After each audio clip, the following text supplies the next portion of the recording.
Nation and mining family, what is going on? What's up? What's up? What's up? What's going on? Crypto Bedell dropping in there with the first FA, and I'm sure you're the first Lizzy like. For everybody else that's sliding on in now, guys, don't forget to smash that Lizzy like button. Helps me with the YouTube algorithm. I'm just saying.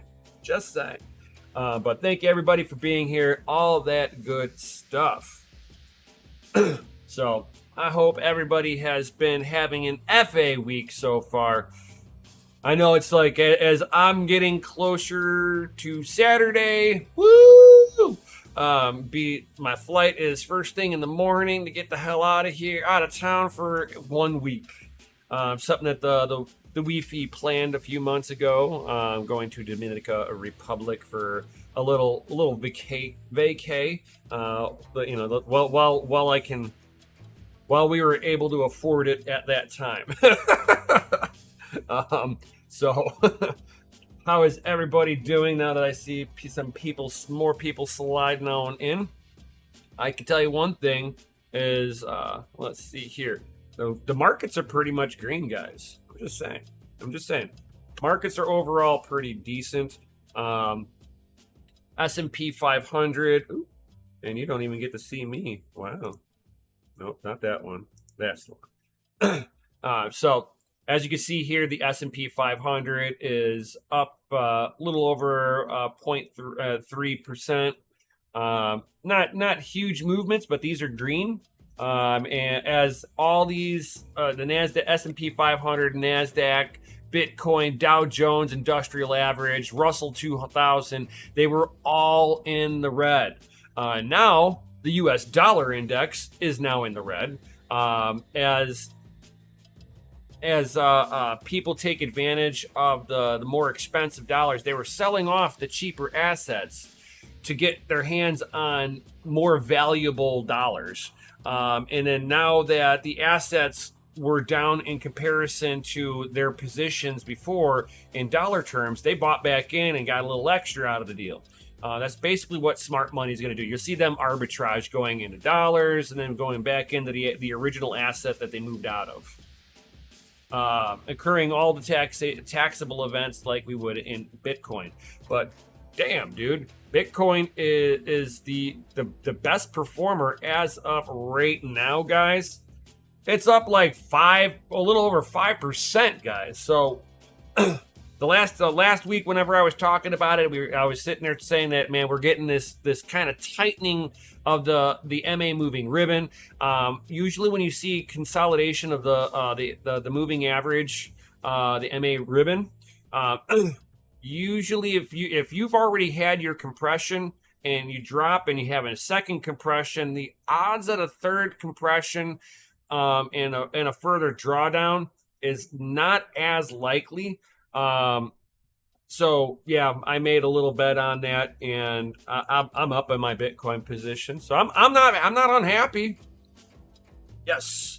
It's like I sit there and tell people, I'm like, look at it for the next couple of days, and if it seems to still be going up, you have to kind of decide for yourself what you're going to do with the current trend. So we could still be in a bear market. So we're seeing a cyclical bull run in a bear market. So we haven't popped above, our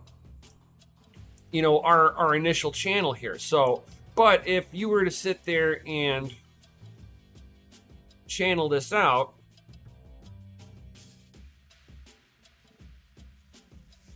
here. So if we were to channel this out just a little further, and I got to get more of what I'm trying to get in here on the screen. And do that again, and I'll go whack it up. It will come like this. So basically what we're seeing here, what we're seeing here is like, now this little red line here, this is something that I draw on every chart. With enough information, you should be able to draw a particular trend line of where it should be, and if it falters too high above it or too far below it, depends on what kind of a bubble you're in, right? Below it, bear market, above its bull market, but they are ballooned bubbles at that point.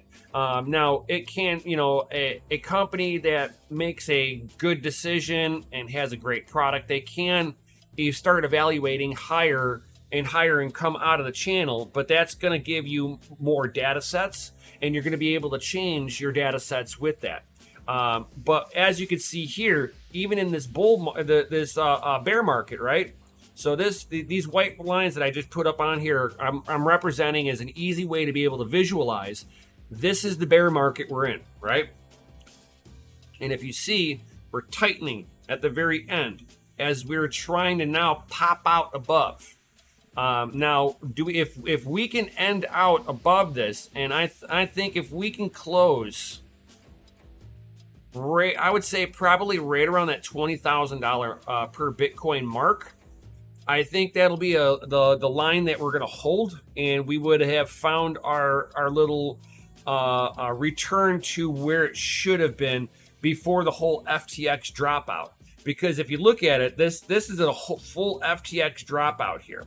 Now, there are other factors that may come involved with this, guys. And let me pull this up.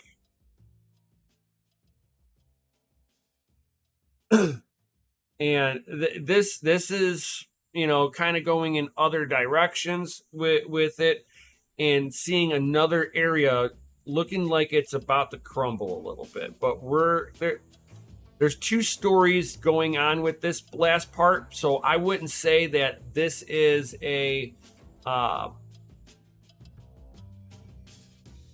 can I put it? Like, I don't think that this is going to be a hugely cataclysmic event like FTX was, but we'll have to see how this one plays out. I've been looking into this a little bit, but now it seems to be getting a little bit more momentum, and this can be what pulls Bitcoin back down.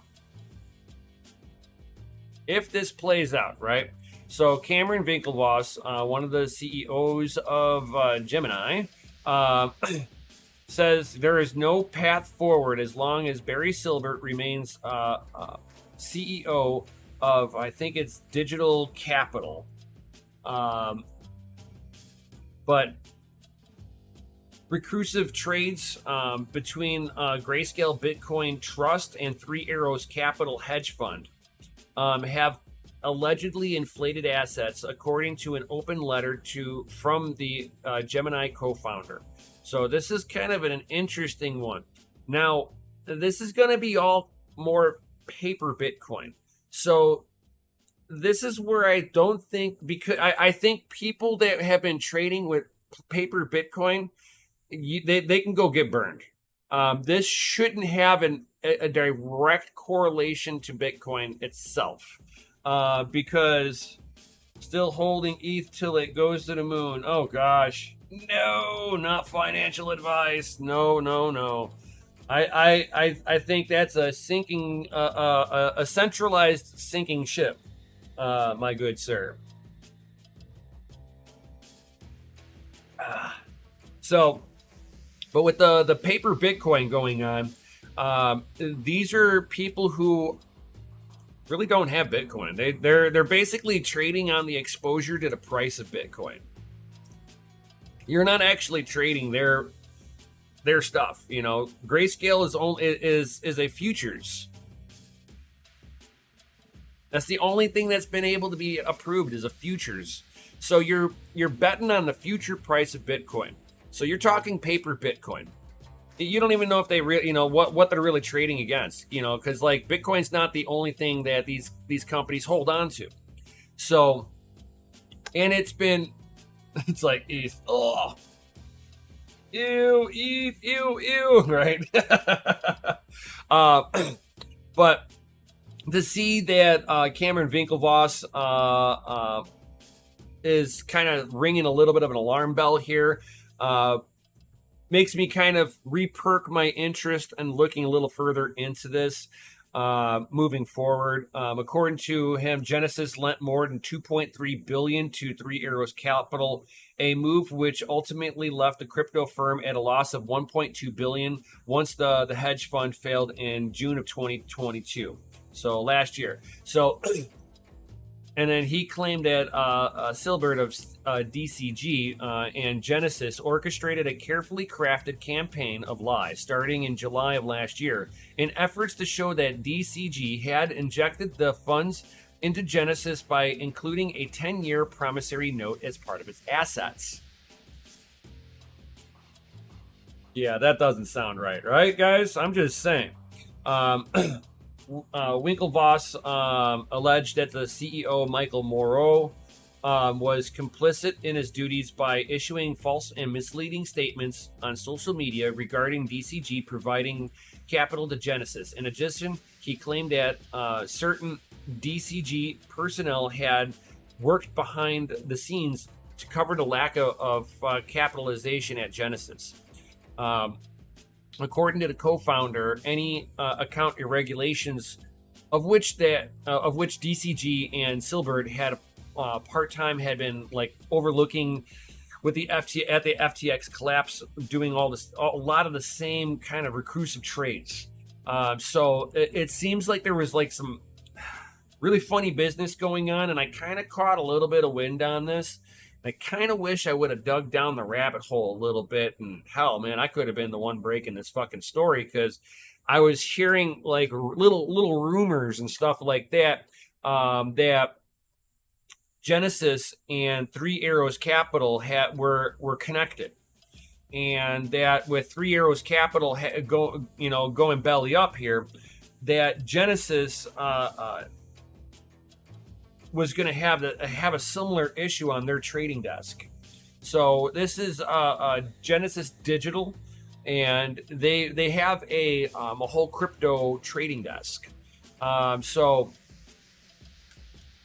It's like, I'm not sure exactly how if they were actually trading out actual Bitcoin itself. What are you doing? Get out of my box, you weirdo. Have a box with thermal pads underneath my computer, and Cammy was trying to sit in it. It's like, your butt's too big for it. You don't fit. When you were a kitten, it was cute. But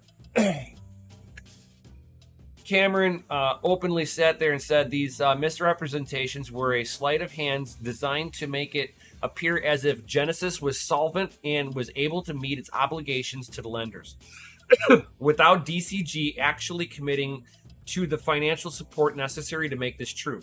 DCG wanted to have its cake and eat it too, and that's coming directly from Cameron Winklevoss. And he even tweeted out the open letter to the board of DCG CO. I mean, you guys can go on there if you wanted to check all of that out. But I mean, he's sitting here talking about that Genesis here basically defrauded more than 340,000 earned users have been defrauded by Genesis Global Capital. Together with its parent company, Digital Currency Group, DCG, its founder and CEO, Barry Silbert, and other key personnel, these parties conspired to make false statements and misrepresentations to Gemini, earn users, other lenders, to the public at large, and the solvency of financial health of Genesis. They did so in efforts to mislead the lenders into believing that DCG had absorbed the massive loss that Genesis occurred through Three Arrows Capital, collapse, and induced lenders to continue making loans to Genesis by lying and hoping that they would dig themselves out of the hole that they created. Don't leave the model on that one is, it doesn't matter where it is. Do not fucking put your money in other companies. You gotta fucking trust that they're gonna do their job the right way and not defraud you. This one. It's like this one is going to be the one I'm going to be kind of keeping an eye on a little bit, um, just because just that in general, being it, that they basically were insolvent and publicly lying and misrepresenting to its lending group, and defrauded them. So I'm not sure if, because of the fact that the Bitcoin is moved, if there was any Bitcoin involved in here, right? But this is just a very interesting setup here. I'm wondering how it's going to play out. And the reason why I'm wondering how this is going to play out is that good old Mike Novogratz with Galaxy Digital Holdings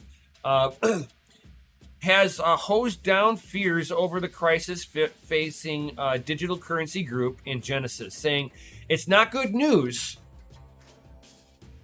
won't include a lot of selling. So he's believing that somehow, some way, they can come up with the money that they're short and figure it out. Unless Mike Novogratz is going to sit there and get himself burnt again to try to be the savior in the crypto market, and basically Galaxy Digital Holding makes the injection of necessary capital. I'm not sure how they're really gonna do this. It depends on what Digital Currency Group and Genesis completely have on their books. If the two of them have enough on the books to get them both to go by, cool.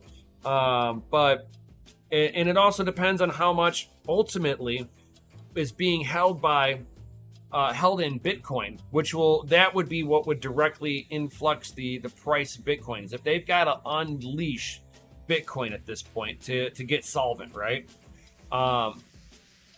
So I'm wondering how this is going to play out.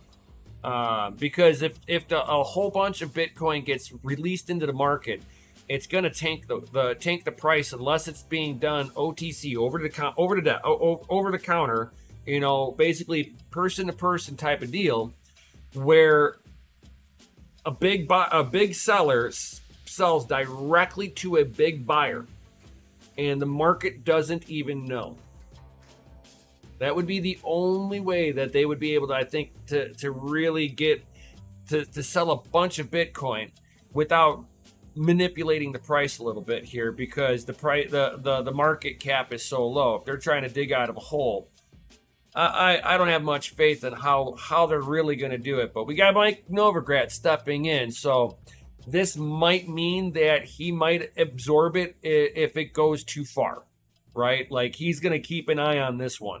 I hope that's what it means, but one will have to see, right? One will have to see on that.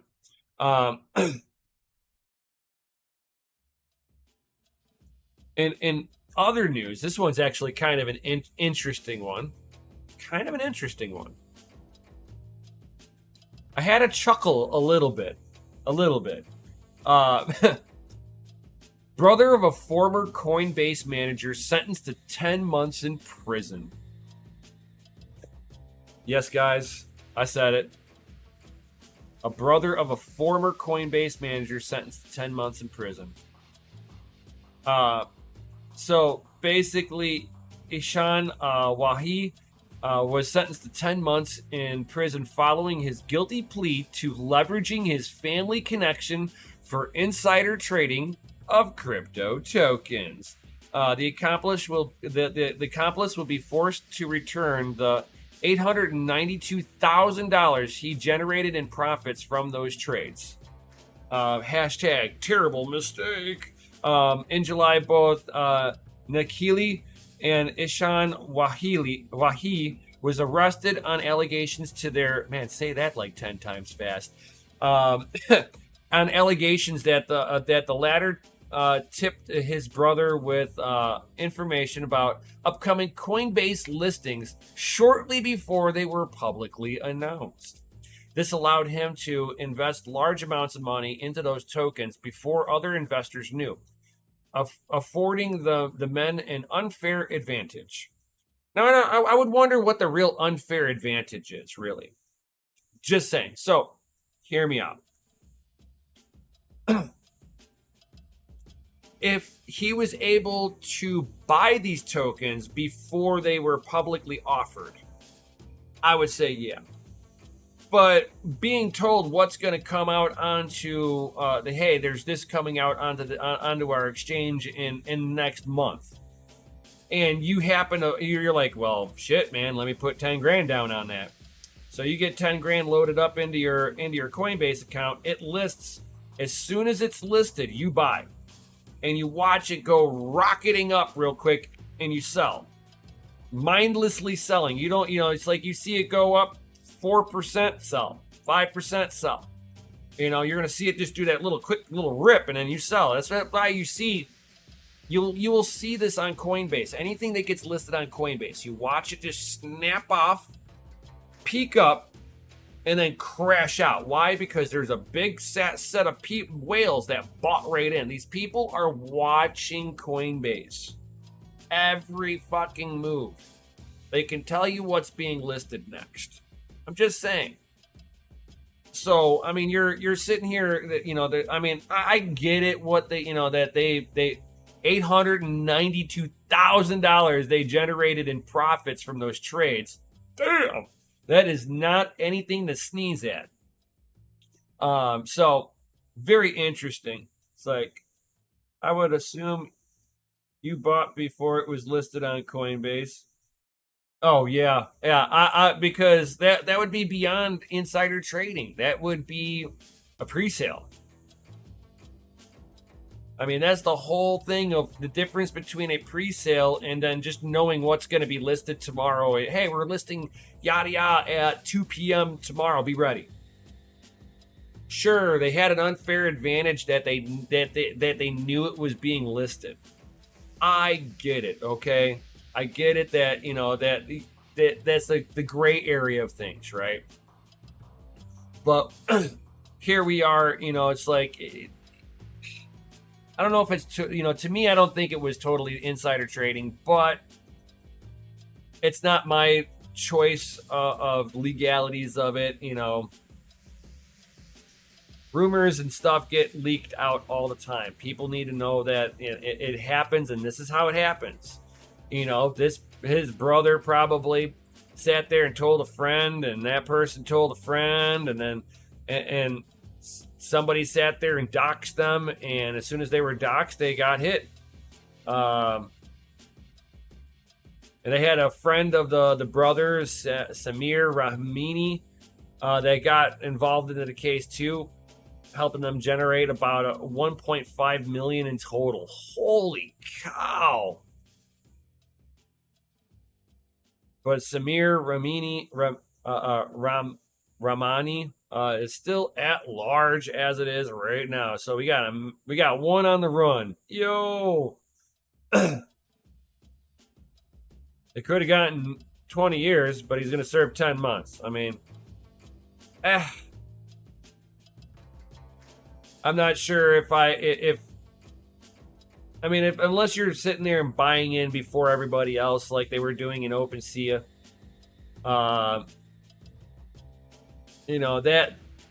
that's different. You get somebody that's buying on the marketplace before it's even listed, and then listing it with all the others that are being listed at the same time. That's a little bullshit. But this shit happens, right?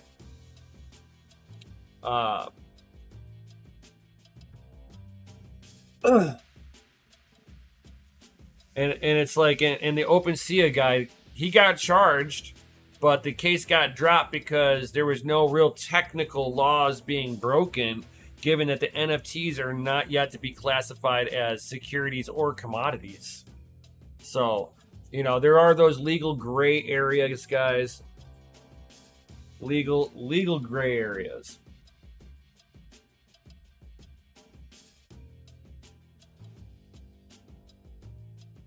And with Bitcoin rocketing over $18,000 per coin, I mean, holy cow, we're poised to hit 19. Holy cow. We are at 18,817. Maybe by the time we're done with the stream, guys, it will be sitting at 19,000 per Bizity Bitcoin. Ooh. Ooh. I'll be so happy. I would be so flippin' happy about that. Oh my lord.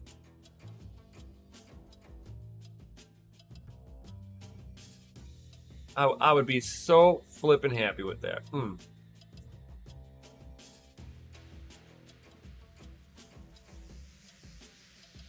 I thought that chart looked a little weird to me. Here's my normal chart. So we are actually, there we go. This is against Bitfinex. I got a different chart up now. This one will be a little bit more closely centralized to the US instead of taking globally what the spread is globally. So we are sitting at 18,436. Oh, even that. I like if we can rock it up to that 19, I'd be really happy, guys. Like Bitcoin will hit 80,000 per coin. Wheeling Crypto has called it publicly here. But if you guys see here, I kind of drew out a little line here going, this is where I think it should hit. You want to know what's funny? I drew that back on the 10th.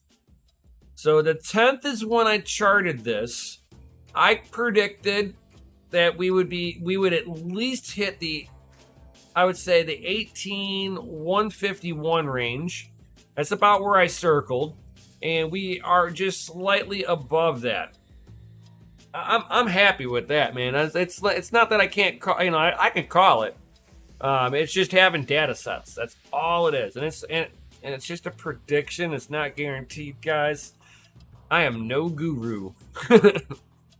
That's and it even goes back to an article like this, guys, where Bitcoin price taps 17.5 as traders in disbelief doubt crypto rally. They're not gonna call a crypto rally here and flip bullish until we have a few days of like climbing. I know, that's what I'm saying. I'd like to see about a $20,000 per coin rate as of right now. The metrics would help out so many people, including me. A $20,000 per Bitcoin means that the rest of the crypto market also goes up. So for what you guys are going to be mining, if you guys are mining to get as many Bizity Bitcoins as possible, you're going to sit there and start mining a little bit better now in terms of Satoshis, as long as that particular coin that you're mining also has the same kind of movement in accordance to Bitcoin's relationship, right? And then you'll sit there and start, flipping a little bullish in the mining industry too. Yo, what up, Crypto Craig? Yo, so Bitcoin price, like people are just like completely don't even understand it because it happened overnight on the 11th. That it started rallying up like this. That is the Chinese market waking up. This is, this might be the sleeping dragon. But if we can keep on moving the way we are, I'm a hope that we can sit there and return back to my median line here. With you're looking at about a 20. Say like about a $21,500 Bitcoin. That is to me a very healthy and bullish market. We just flipped into the bottom side of stop trending in the oversold territory. So this is healthy movement in the right direction, like I was kind of hoping we would start to see in the first quarter. Seeing it happen really nice and soon. I think we'll have a little cool off period, guys. So don't be like, yeah, bull run again. We're gonna have a pullback, guys. Is what my prediction is. Is not. It's not that we're gonna have we'll still continue on the trajectory up, but you're gonna push up, and this is how most markets work, guys. You'll see it push up, and then it'll cool down, and then it'll push up, and you'll see it kind of just do this like that little oscillating wave. So, kind of wait for your oscillating waves if you're wanting to sit there and get your a good buy-in point, guys. So that's just my thoughts on it. Just my thoughts. Right now we're kind of going in a little bit of a tear. It is not a buying situation in my opinion, to me at least. But I'm waiting myself. I would like to see, and this will help the market. If we sit there and keep pushing price up, people who are shorting are going to either, one, get liquidated, two, forced to buy, or three, they trigger a stop loss, right?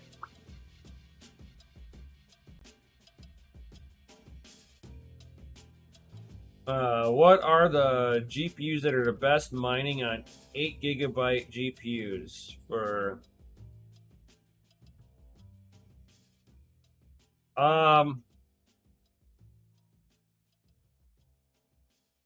It depends on what coin you're wanting to mine, really. And right now, GPU mining and expansion, that is so individualized on each person's needs. I would sit there and say 3060 Ti's are pretty good. It's like Crypto Craig's like, I liked 2060 Supers, 3060 Ti's, 3070s. Well, you can't do Bitcoin. Can you actually mine Polygon? I don't even think Polygon is mineable.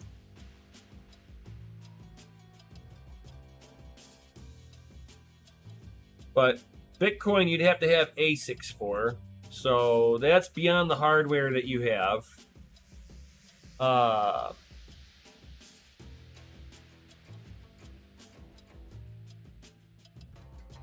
Like you can mine, like they used to be able to get payouts in Polygon when you were mining Ethereum because the gas fee was solo mining. Oh my god, no, Wheeling, you don't solo mine. You're too small. You want to mine with a pool. Pool mining will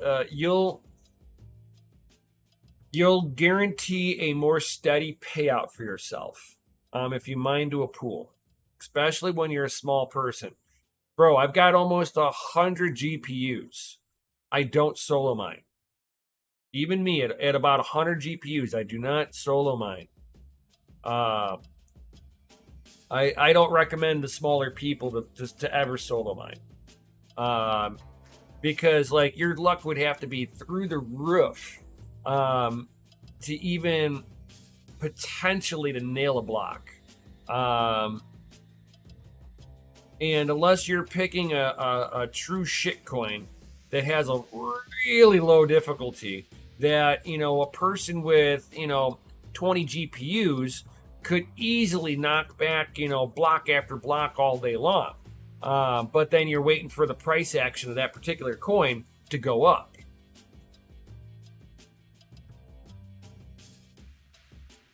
Yeah, but I still would it's like the only thing you solo mine is Caspa. How much hash rate you got for that censored crypto? That's got to be a lot of solo. Like unless you're not, it's like you're okay not hitting blocks. But if I'm not hitting well, the way that I do it, that's just a business perspective. To each their own. This is just from the business perspective, okay, guys? I will weigh the option of solo mining with the option of mining to a pool. And if I know that I can solo mine the same amount that I could mining to a pool, then I'll probably solo mine. But if I'm mining solo and I'm mining slightly above what I can mine in a pool, then I'm all in. I'm all in on that stuff as long as it's profitable. But it's got to be from the business standpoint. It's got to be profitable. It's got to be sustainable. If it can't pay its electric, then to me it's just not a good strategy. You always want to have a guarantee you're gonna have a return. And again, this is just from the business strategy that outlook that I look at. So there's a difference between, hey, I believe in the project, I'm gonna do it this way. Sure. It's like sitting there and having a grid seed miner like I have and have it solo mine, right? It's a little 65-watt lottery ticket, right? It fucking knocks a fucking Bitcoin block back, dude. I will be the happiest guy in the planet.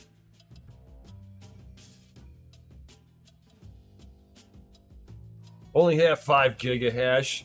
I do hit blocks every day. See, that's not bad then. I mean, as long as and it's nice to see that it's as long as it stays in a positive rate for you, that's the way to go.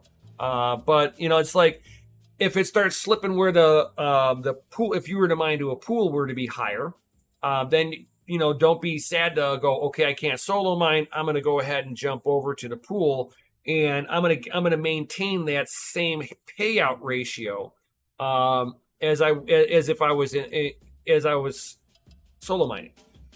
It usually works out pretty decent.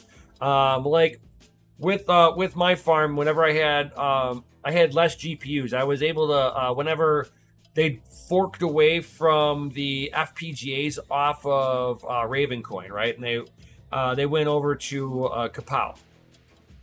I was able to solo mine for 2 weeks. And no, I solo mined for 3 weeks. Kicked back 3 blocks, 1 block a week. And then I swapped over to the pool side because the difficulty shot up. And I noticed that because the difficulty is now raised up, but I saw that basically I can mine for a whole month and knock 1 block back, or I can mine to the pool and mine the same amount of Raven in the same 30-day period. But I had more of a guarantee. It's like the payout was identical. It was not profitable at that point for me, and that's why I switched off of Ravencoin. But I was doing it for testing purposes, so it just gave me data, and that's how I am. I'm a data hoard.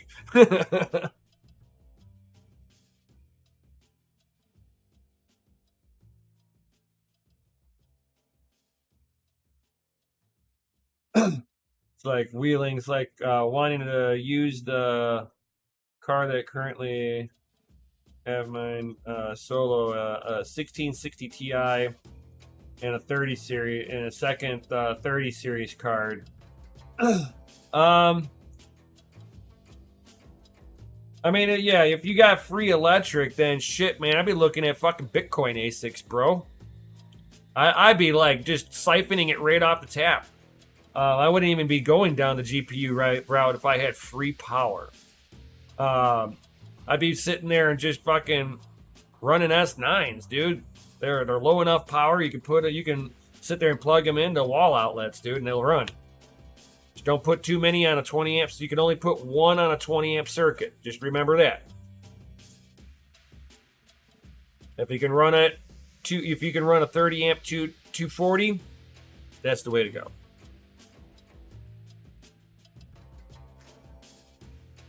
Like censored. I'm currently mining Caspa on pool though, because I have some of my hash on flux before the halving.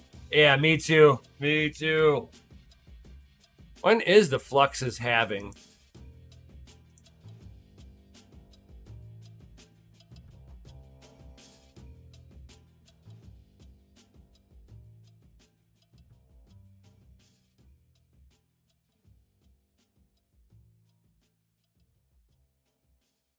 In 22 days or so? Nice.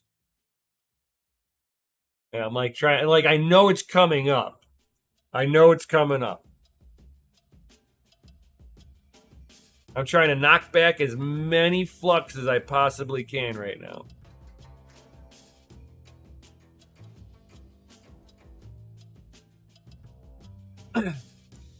And kind of go out along with today's title, guys. Check this out.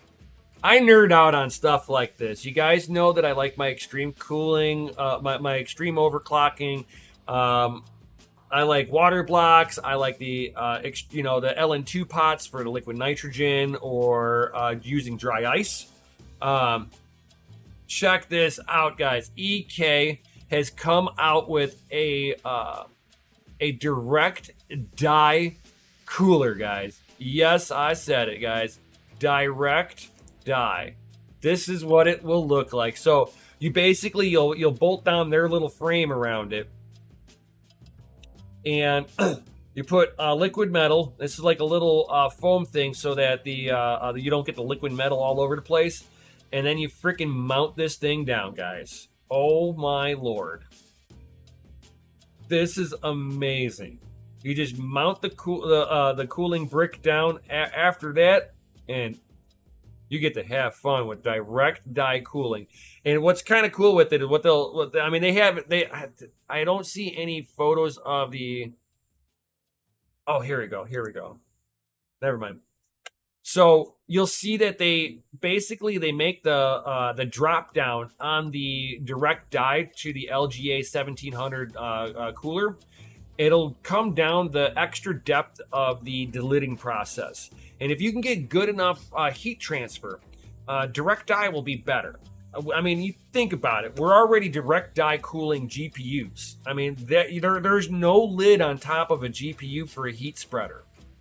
We already know how to do this. We already understand silicon expansion and contraction. And if we could sit there and just kind of machine stuff the right way, there's no reason that the tolerances could not support this. And it'll come with a, let's see here. Yep, there we go. And it comes with a delidding tool from DeBauer. So here is DeBauer's logo with the EK logo up here. Something that DeBauer machines over at his company, and this will delid the CPU for you, and then you put this whole contraption together. Yo, I think this is freaking awesome shit. I don't know what you guys think. No, it's not an AIO. This is going to be from EK, so this is going to be a custom water loop. I know, right? Crypto Crag, dude. I'm not even an Intel guy, dude. I'm like, man, I don't got this for fucking AMD. Jesus.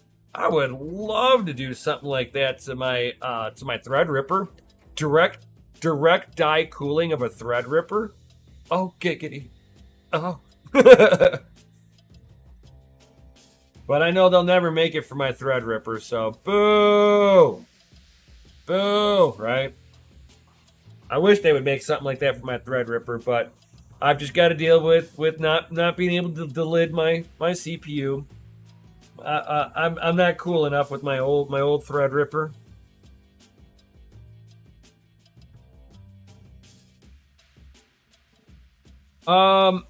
Because of the machining process of the coolers,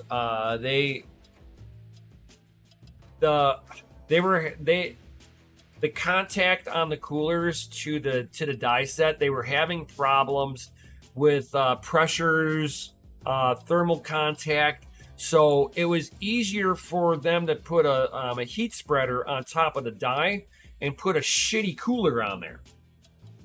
And the shitty cooler would perform a lot better because you didn't have to worry about an uneven surface on the cooler. I mean, I don't have one right up and handy, but look at the Intel old, the old school pancake fucking Intel coolers, right? And if you flip them over, there's a central aluminum slug with fins coming off of it. So you get the cooler the size of a half dollar, right? And the heat spreader goes over into the fin stack. So they're trying to get any kind of heat to touch something aluminum, so they got some kind of heat transfer, no matter how shitty it is. So you didn't have to worry about mounting pressures, because like you had to make sure that the motherboard didn't move around. You had to make sure that the mounting holes were aligned perfectly so that it would center the cooler around there. Now that we've gotten a lot better with the advanced technology for the mounting brackets and all that stuff, they're able to go back to the limits on this, and able to do this without like doing damage to the die. Because I remember, oh god, it had to have been in the early 2000s, people doing delidding and direct die cooling, and they would probably break 3 or 4 of them in the process of running direct die cooling. That's something that you usually don't see outside of research and development from either Intel or AMD. They will do direct die cooling just to see what the upper threshold limits are, so they can test certain parameters. And on top of that, again, we're talking thermal interfaces were not there way back in the day. Once we started pushing near 3 gigahertz on 2 cores, that was a lot of heat to be distributed out. It doesn't sound like a lot of heat nowadays, but it was a lot with shitty little fucking aluminum coolers. They were horrible back in the day. What up, Xavier? Thank you with the hello. Hope you are having a great day as well. It's like, awesome. Yeah. Always having a good time. Always. Cheers, my dude. Don't worry, it's just apple juice. Gundy, what up? It's like Genesis and Gemini charged by the SEC for unregistered securities. What the? No way. Did it just break? Did it break?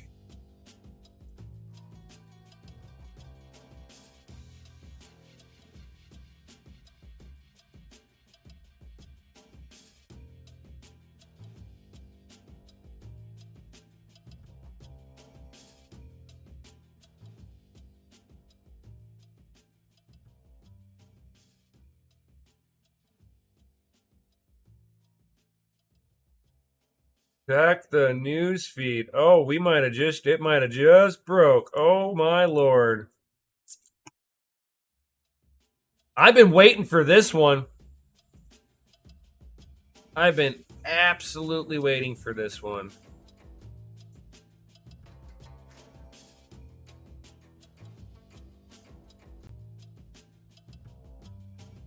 Woo! Oh my lord, yeah! Here we go. Just broke. Oh, I've been waiting for this. The charges related to Gemini's crypto asset lending program, Gemini Earn, because they're fucking trading in shit coins, according to a press release from Securities and Exchange Commissions. You cannot earn coin from a company that's not doing anything. It's like sitting there trying to say gold will earn you dividends.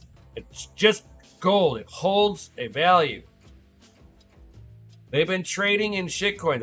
I raised the alarm on this with all the earns. Like once Mashinsky got in trouble for this shit,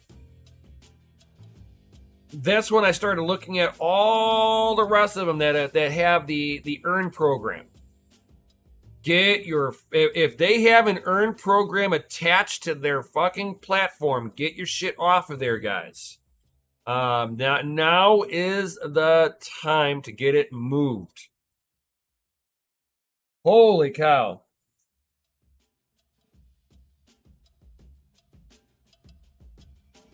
Xavier Arrow, yo, about that direct die cooling, that would be really require some insanely tight machinery tolerances. Being that, do you think that still cost effective? Not for the everyday user. The everyday user on that one will never know. Will never know. They will be the last ones to actually know. That's a good question. It broke just about 45 minutes ago. Oh shit, I didn't even. Then it broke right as I was fucking coming live. That's hilarious. It broke 5 minutes after I went live. Thank you with that update there, Guard. That one's an interesting one. But yeah, to get back to you real quick, Xavier. Yeah, for the average person, doesn't make any sense. For somebody who likes to tinker with their PC, totally worth it. I'm just saying. It just depends on what level of a PC builder you are. Are you the one that likes to build it and tinker on it more and make it better, tweak it a little bit here and there, squeak out the last little remnants of performance that you can out of the system? Then every bit of it's worth it. A Threadripper is not worth having in any way, shape, or form, but that's the platform that I'm running. It's just like it depends on what level of tinkering you like doing. Threadrippers have a lot of heat load, so if I could do a direct die cooling with my Threadripper, I would totally do it because that would give me more performance right off the bat. I mean, streaming right now, I'm sitting at 50C streaming. But yeah, getting back to this now. Wow, I cannot believe this. I was wondering, it's like Gary Gensler said he was coming after it.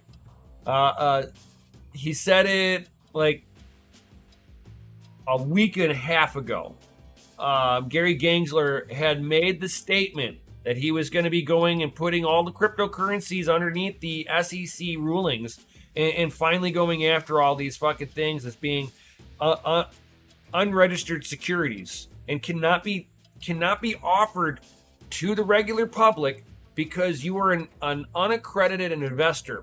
Only an you're an unaccredited investor. Only accredited investors, which an accredited investor, say that like 8 times fast. Basically, their net worth is over $1 million, and they have a corporation or a firm backing up the move that they're about to do. So basically, they're proving that they're a multimillionaire, they're rich as fuck, and if it goes belly up, they understand and assume all liabilities. You, me, and everybody else, all of our buddies, if we put $1,000 in, $1,000 is a lot of fucking money to most people. That's your oh shit moment. Oh shit, man, something broke on my car. I got $1,000 in the bank. Cool, I'm good to go. I can fix it and continue to go to work. And here it is, you're like, oh shit, man, if I invest this, it'll hold the value. And if I have that oh shit moment, I can liquidate it and fix my car, do X, Y, or Z, whatever you're needing it for, right? And here it is, you're putting it into an unregistered security that is being sold to you as a product that has a valuation that will go up. These are also things that will fall under and they will pass the Howey test. The one thing you do not want to do is pass the Howey test. The Howey test makes you a security, and you can't touch securities. We're not accredited investors. So this is something that a lot of the Bitcoin maximalists have been talking about since day one. I don't care if you've got a fair launch. You got marketers that are marketing that the coin will go up in value. That somehow that shit coin is better than Bitcoin. These are marketing lies to get people to part money to them. And they are all going to go down with this.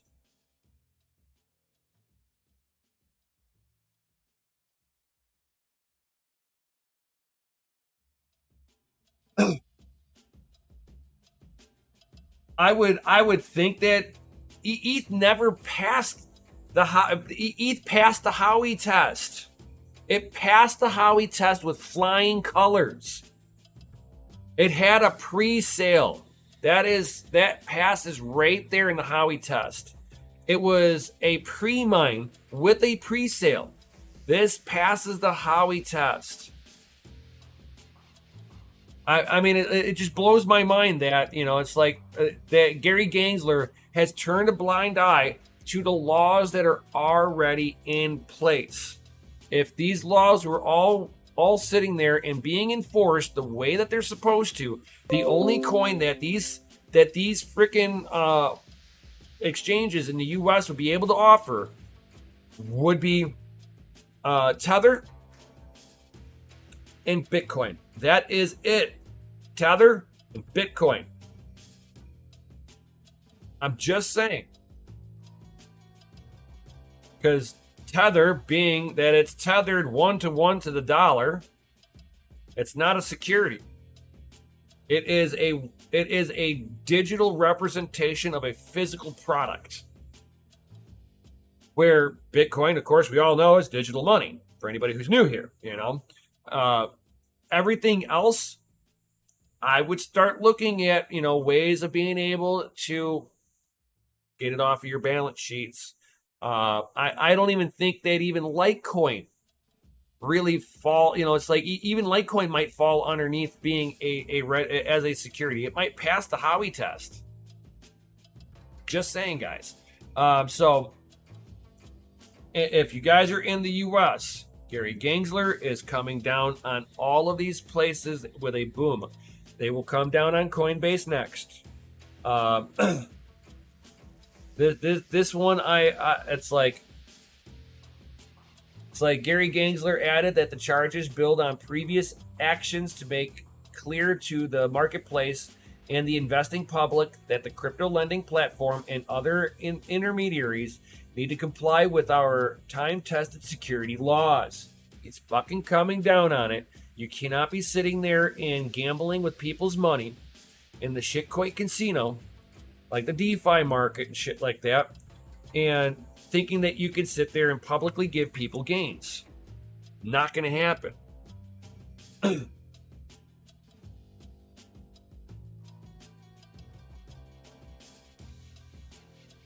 Was bribe past Howey test? I bet for sure. Yeah.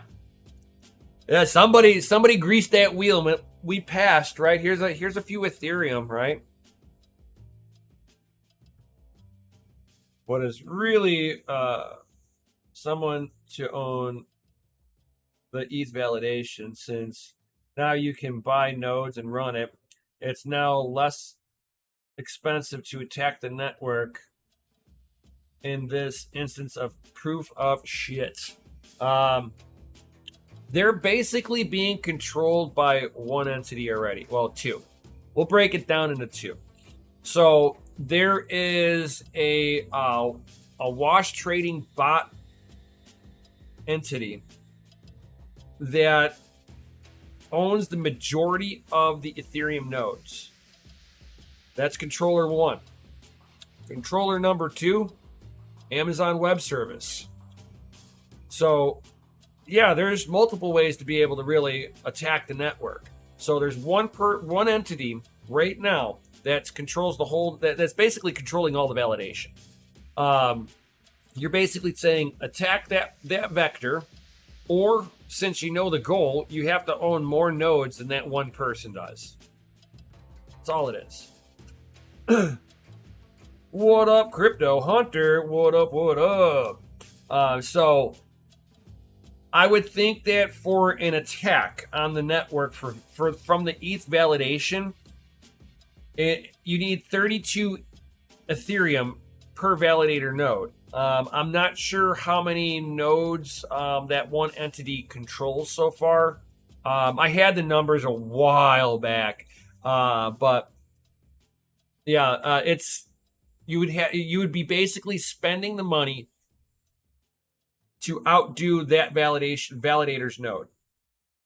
So I would think that the price of that much more expensive. But as far as if you're just looking to attack the network, well, now you're talking about two fail points. You have two fail safes on the system now: the main validator and then Amazon Web Service. DDoS Amazon Web Service, and you can shut down the majority of you can shut down 90% of the network by DDoSing it through Amazon.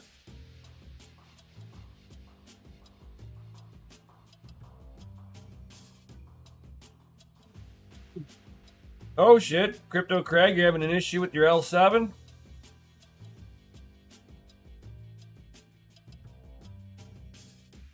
You've got an L7? I'm a little jelly. I'd like to have an L7, but I don't have the money for that.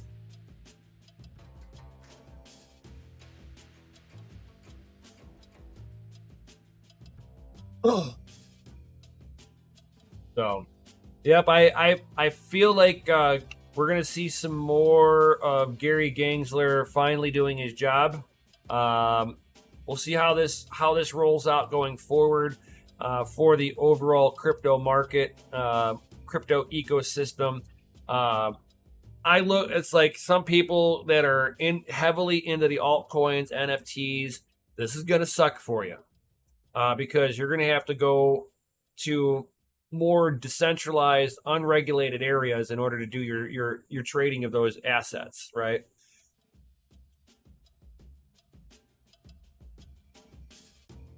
Produces so much heat and the noise. Well, I've got a facility that's like hundreds of miles away from me. I wouldn't hear a thing.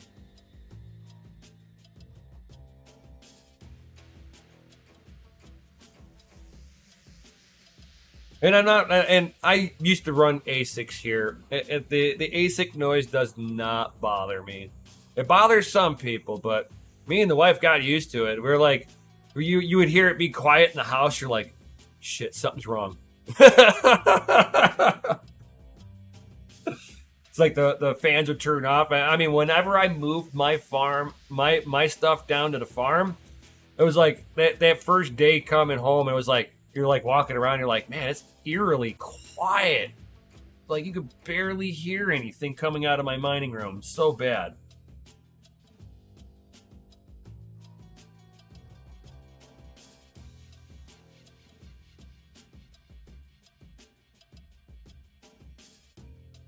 That is true, Crypto Badale. Yeah, pretty much. It's just white noise. It's like people are like, man, it's so noisy in here. And you're like, what are you talking about? Noisy? What noise? What? Oh, you're talking about the fan, the little bit of fan noise. You're like, a little? Holy cow. And I'm like, it's only a few servers. It's nothing. Psh. Stop over exaggerating it. It's not that loud.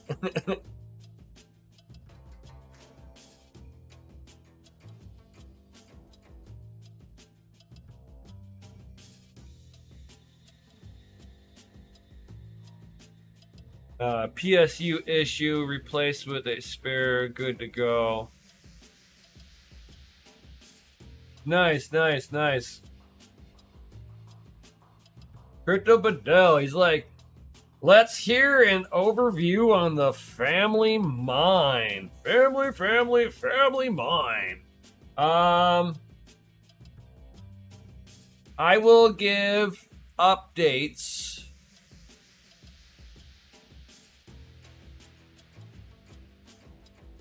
Can't give all the updates. No, I'm not. I'm gonna make you guys wait for an update on the Family Mine, guys. If you want a sneak peek behind the scenes of the Family Mine, I might either tonight or tomorrow put a little something into the Patreons. Either my Patreon, I'll put it into my Patreon and the DCA Adventure Patreon. So if you're a Patreon member, with DCA, it's DCA Your Mining, or if you're in my Patreon, I will give a sneak peek.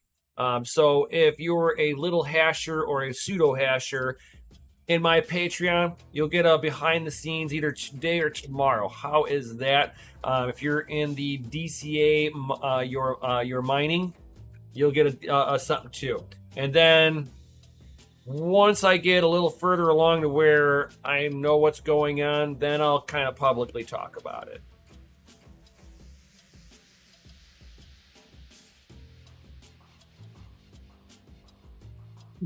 Right. I don't want to sit there and completely talk about it until like publicly, until like a lot of the stuff's finalized and I'm moving forward and all that good stuff. I don't want to fucking jinx anything. But I'll give some of the Patreon people a little sneak peek for sure.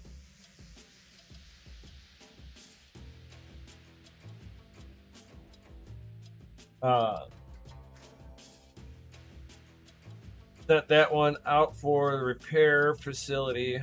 Great voyage, since it's under warranty. I got to do the same thing to one of my What's Miner M30 plus pluses.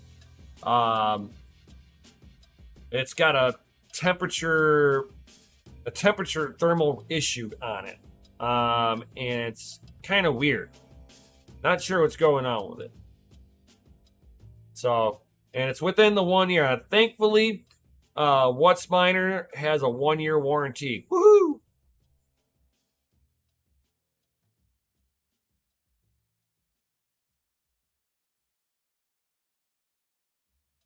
Oh man, I do the same thing, Crypto Crag. I'm glad I'm not the only one. Ugh. You know, like S9s, control boards. I got L3 Plus control boards.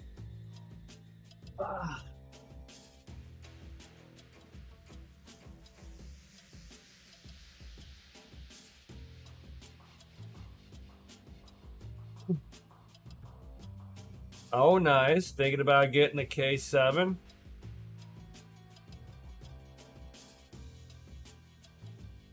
I know you can never have enough parts. It never fails that a part breaks and then you're like, damn it, I need that.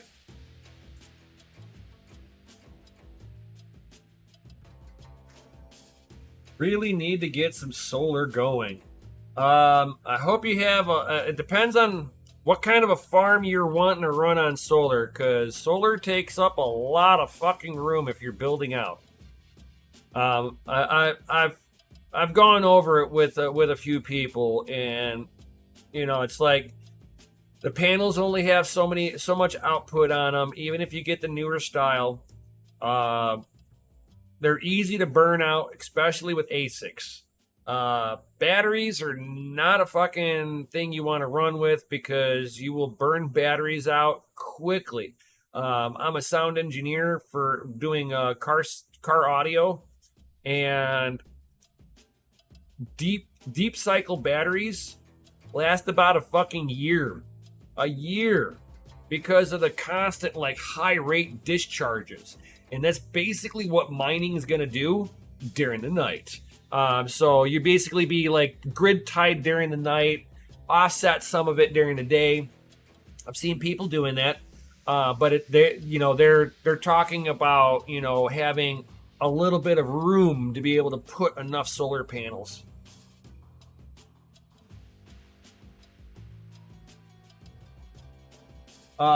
Crypto Hunter, yes, I am a tech.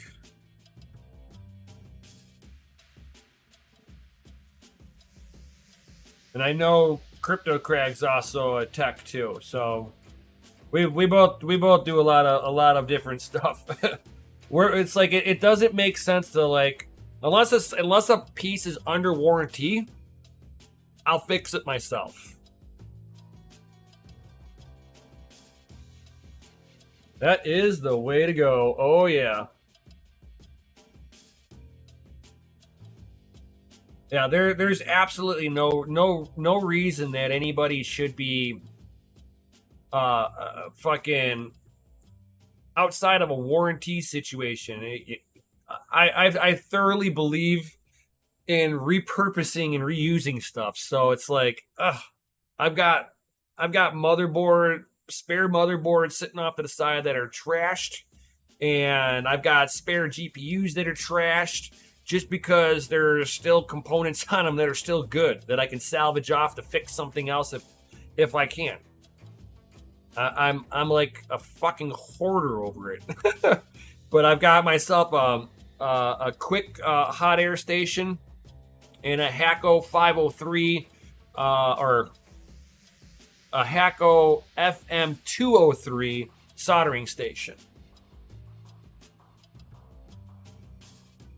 Always have donor boards somewhere. 100% Wheeling Crypto. Always got to have those donor boards, dude.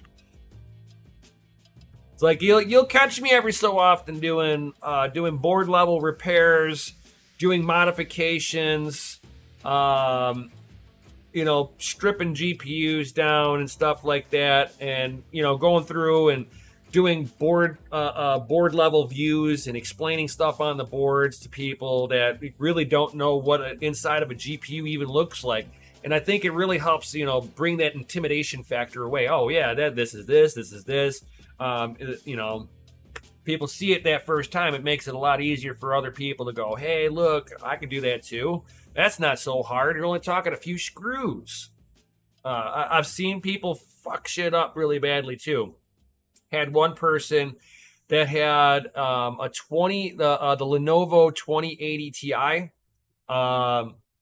and whenever I opened it up, they were artifacting really bad. I was like, wow, I've never seen them artifact like this. So I crack them open, and there's liquid metal everywhere. I cleaned up the one. It stopped artifacting as bad, but you can definitely tell that it was no longer happy. Because like as soon as you try to like lean on the card a little bit, it would like glitch out. I mean, even firing up a game. I could fire up the internet with it. I could watch YouTube with it. But if I try to fire a game on it, it would crash right back to desktop. So that card was smoked. Two of the memory modules were severely damaged. Yeah. So that's liquid metal getting into it. So 100%. Always got to push for the right to repair.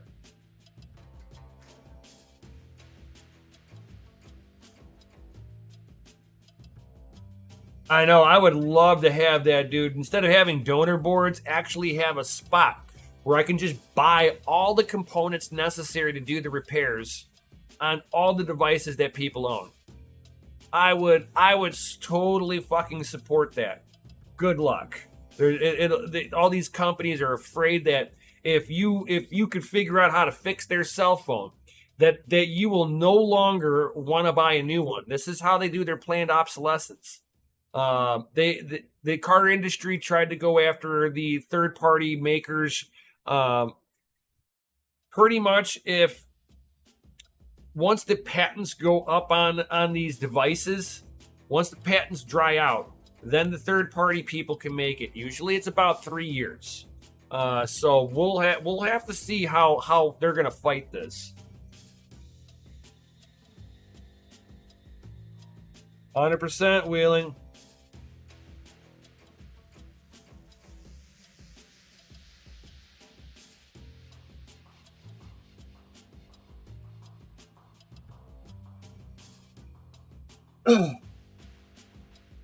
Thank you, Crypto Craig, dude.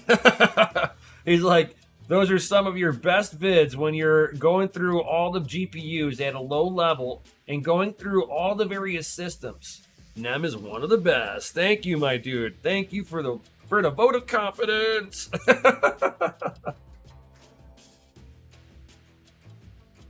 Anybody got any comments or questions before I head up out of here, guys? Crypto Craig, GPU Jesus. and I've got 99 problems, and a biddy ain't one of them.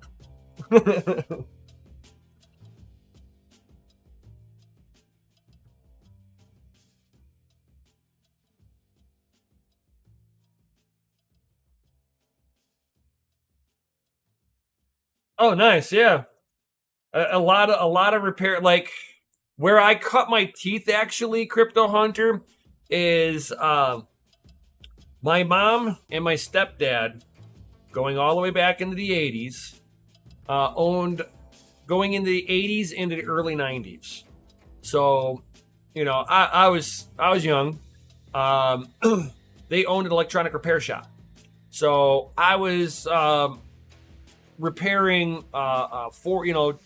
Zenith four-head hi-fi VHS players, old school turntables, digging car radios out of dashes because I was small. I was a tiny one, so I fit underneath the dashes to be able to fish radios out. And then I would be repairing the radios if there was anything broken on them. Other times I was upgrading radios in dashes, and I've been upgrading radios and dashes since I was 12. It's like I damn near made a career out of doing stereo upgrades, and that's what makes me a bit of a sound technician. But I understand wiring in the big systems with high amperage. You're talking playing around with 400 amp cap cells, which you're talking over 12,000 farads. It would discharge 400 amps in 2.5 milliseconds. You're talking big systems. So, I mean, like when it comes down to understanding and breaking down a lot of these stuff, I understand a lot of it on a component level because that's what I did as a kid.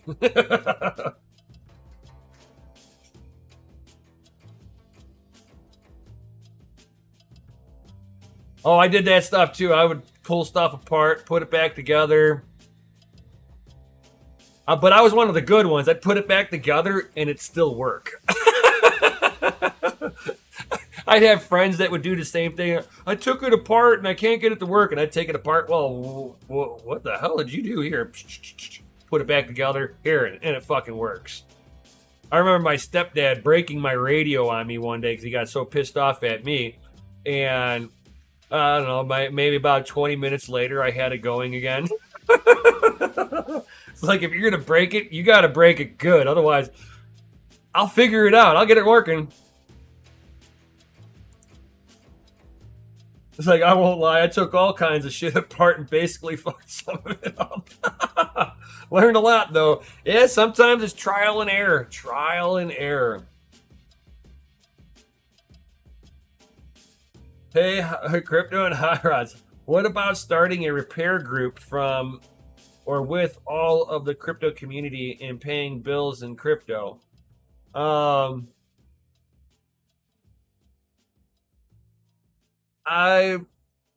it's a good question. I like that. I like the question. I guess my answer to that one would be is I need to get my Bitcoin facility up and going first. Once I've got that up and going first, then I can reorientate some of my focus back into doing some of the repairs again. And once I start getting back into the swing of that, then yeah, I'd be able to totally be able to get payments in Bitcoin, all that good stuff. The company is set up for it. We are 100% set up to be able to have repair facility and the hosting side. So it's just one focus at a time. It is something that's in the pipe works, though. So there is that. And literally, you will be able to pay me in crypto. It's like I want to set it up to where the community can have a little ecosystem of crypto.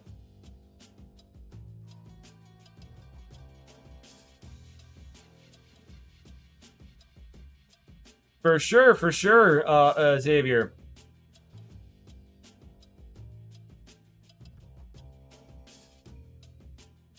Yeah, we'll definitely get a repair group going together. Um, yeah, I just want to get the facility up and going first, and then we can move forward with that stuff. For sure, for sure. Good idea. I love it. Love it. You know when good minds think alike. You know, great minds, they always think alike. So, all right, guys. Well, I'm gonna leave it right here. I got to use the bathroom and all that stuff. So, um, will you be on the stream tomorrow night? Yes, I will. I leave Saturday morning. So yes, I will be there tomorrow night. Depending on what I've got going on, will depend on if I'm there Saturday night for DCA Adventure. If I'm just sitting at the bar or something like that, I might pop on and bother Mikkel for a little while.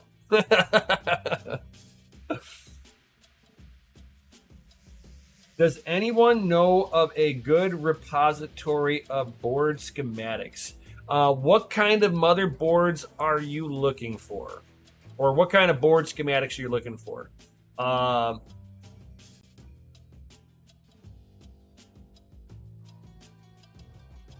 Because there's the one that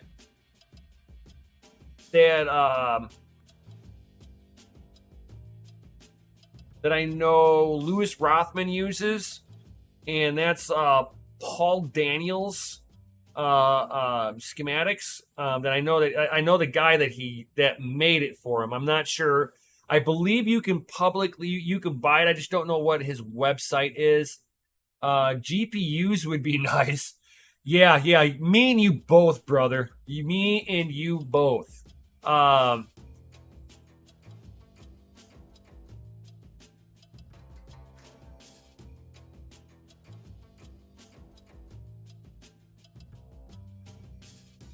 Oh, no problem, Xavier. No problem.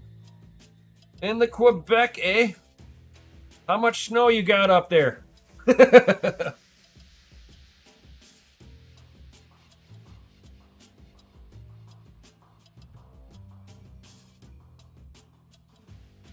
I know a lot of people have not been very active in the Family Mind Discord. Bear market usually makes the Family Mind very quiet.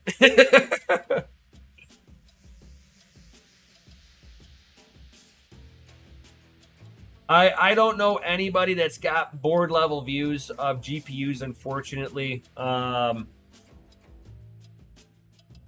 A lot of times it's trial and error of what I'm testing. I'm more familiar with the 1070s and 1080s, with all of their power pathways and stuff like that. With the 30 series, the 30 series and the 40 series, their power rails are a little different because they're thicker boards. They're 12 layer PCBs. But I mean, a lot of them are still wired the same way. So depending on what's failing on you, usually you can tell by taking measurements from your inductors. You can do the outputs on the inductors, inputs to outputs, make sure that they're the same. And then the controlling modules. If you look at the controller module, you can usually you could sit there and test them to ground and see if you have an open short on a controller. And if you're looking at one of the controller chips that are right in front of the inductor, the white dot or the recessed black dot, depending on which manufacturer they're going through, That's pin 1. You can take pin 1 to ground, and if it's open, then you know you got a problem.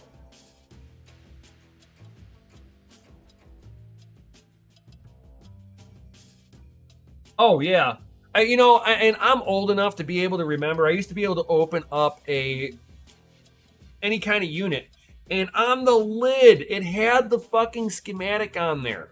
I didn't have to go anywhere. It's like, oh well, look, this blew out. What else is attached to this one component? Oh, this is blown out too. Oh, look at that.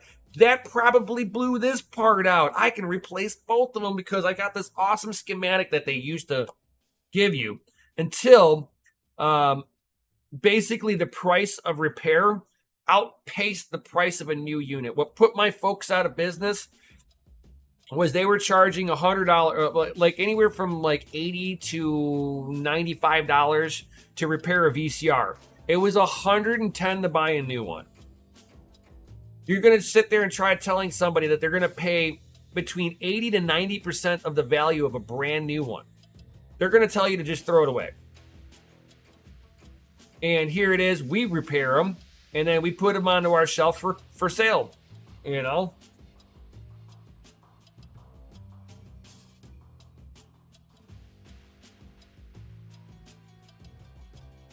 Experience will get you to be effective. Oh yeah, 100%, Xavier. 100%. It's like I'm over the hill too. 44. you're just a pinch older than me.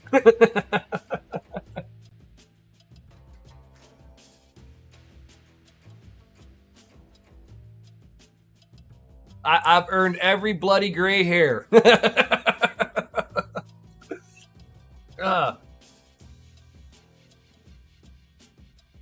So thank you everybody for being here. You all rock, guys. I'm gonna call it here because I gotta use the bathroom. My over the hill bladder is saying you gotta go. So thank you everybody for being here. You all rock. I will do I'll be working out in the morning tomorrow as usual. And I will be doing an afternoon show here too. Probably be a little bit more kickback and casual. I might do a little gaming tomorrow instead of a full-fledged video, just because I'm going to be more hyped to going on vacation and getting everything ready. So I'll probably have a little less time to be able to do pick out all my talking points and research everything like I normally do. We'll see how I can do my videoing coming next week. Hopefully I have enough bandwidth with my cell phone. I can cut pretty good video with it. It's not that. But I'd like to see if I've got enough bandwidth out there to actually maintain a live feed without it just like glitching out on me every 2 seconds. We'll have to see. So I will definitely see you all tomorrow, guys. If you are wanting to, you're new here, please join the Discord. It's free. Come on and join the party. Got a bunch of wonderful, awesome people that are all in there. Everybody's cool. It's like, and if they're not, I'll have strong words with them. And if you would like to, contribute to the channel, I do have a Patreon links down below. And if you would like to have VIP access into the facility, guys, definitely check out the Pseudo Hasher tier. Pseudo Hasher tier is going to get it first, and there's a little perk that goes along with it. In order to find out what that perk is, you got to join. So all you got to do, just join and get, especially if you're wanting to use the Family Mind hosting facility for yourself. If you're wanting us to host for you, we got contracts, we got everything is going to be above board. And I am, it's like me and Mikkel are very transparent to all of our customers of every aspect that is going on. Because transparency gives trust. And that's the way we want to have it. It's like we're going to treat everybody like family. That's why we call it Family Mind. Because once you bring your gear over to us, you're part of the family. Thank you, Xavier. Take care, everybody. Definitely join the links down below, guys. If you're new here, join them all. Join them all. Do it. With that being said, Peace out. Stay savage. And may your watts be low and your hash be high. I'll see you on the next one. Yo, drop those FAs!